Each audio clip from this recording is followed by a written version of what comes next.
Congratulations, Katrina. Kamusta nga na? Okay lang. Kamusta? Kumbaga, you support yung mga new artists na kung saan ikaw yung isa sa unang mga tinitingala nito. Nung Suklay Diva ka pa, di ba? Opo. Cute naman kasi we became friends because of music. Pasensya na, may sipot kasi ako. We became friends through music, and right now, ito katulad ganito po ngayon. Yan, pag may something sila, wala lang, sama-sama lang. Same goes naman din, parang parehas lang din kami. Pero ikaw, as a new artist, as a new old artist kung saan naging ikaw yung nauna bago sila, na ikaw na yung gusto na lang makakollaborate, ano yung advice mo ibibigay sa kanila to become yung long-lasting, Ako, actually, parang for sure, ilang beses din na po akong na-interview sa mga press. For sure, narinig na rin po ito sa akin na there's no shortcut in life.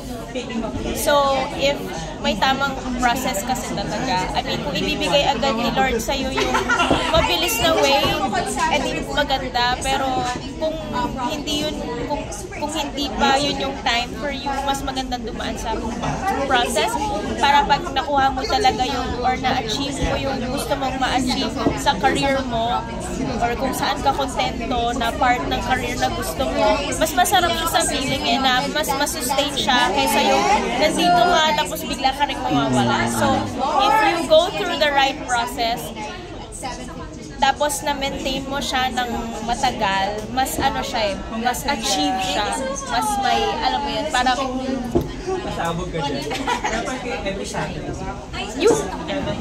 Ako hindi ko maano yung feeling na ganun kasi may contentment, may achievement, may contentment, may yung parang sabi nga nila, success ka na talaga. Yes. Ikaw din yung isa sa mga inaabangan sa'yo pag nagpa-perform ka, yung mga banter mo before, di ba, kumanta. Ikaw ba nagiging maingat ka sa mga pagbibitaw ng mga words, before, in between your songs, parang ganyan? Or may mga sunod ka sa script, na ito yung script na ano naman po, most of the time naman po sa mga, kunyari sa mga shows, if I have a writer, sinusunod ko naman yung script. Pero may times na nag-a-adlib ka? Kung meron man akong sasabihin na, kung may iba man akong sasabihin na hindi kasama sa script, I make sure na connected pa rin siya sa summary ng binigay sa akin na script. And also, syempre, dapat maingat. Hindi kasi, alam naman natin, isa ka na sa mga batikang singer na kung saan talagang ang dami rin mga nanonood. Ikaw as kumbaga, if you wanna comment lang or not, yung sinabi ni Vice tungkol dun sa nangyaring court, ano lang comment mo about that as an artist? Sa concert? Yung nangyari dun sa concert ni Vice na... Hindi pa ako nakakanood. Ano ba? Sorry. Hindi ako nasa social media ngayon. Sorry. Yung nagsalit... Kasi nasa isla kasi ako lagi. So lagi ako nasa Siargao. So alam niyo naman po doon, slow life. Walang may internet. Mas gusto mo yung ganan? Oo. Kaya ang itim-itim ko na naman yun. Lagi ako na, pag walang work, doon ako, tumatawid ako doon.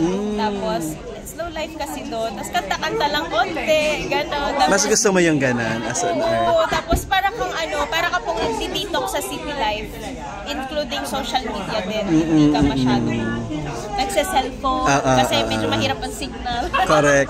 Pero, kamusta ka na ngayon? What do you do now? Kumbaga, may mga upcoming concert bang aba? You're still in Viva? Apa, nasa Viva pa rin po ako. And then, po ako ngayon, right now kasi it's a ghost month, medyo ghost month kasi sa entertainment. Pero may mga ibang shows naman po. But, pag wala akong ginagawa, nag-Viva Cafe ako, namin sa... Nagsho-show ka din dan? Opo. Actually, dati mas madaming beses. Pero ngayon, once a month.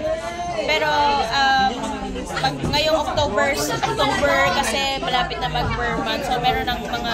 upcoming shows. May mga shows na din ng mga nakapending. So, okay naman po. May abangan bang big concert kay Katrina? Ang daming magko-concert ngayon, pero grabe, sobrang happy guys. Including them, sila Jonah, si Morissette, sino pa ba? Sila Miss Jai. Ang daming magko-concert. Gusto ko nga panoorin.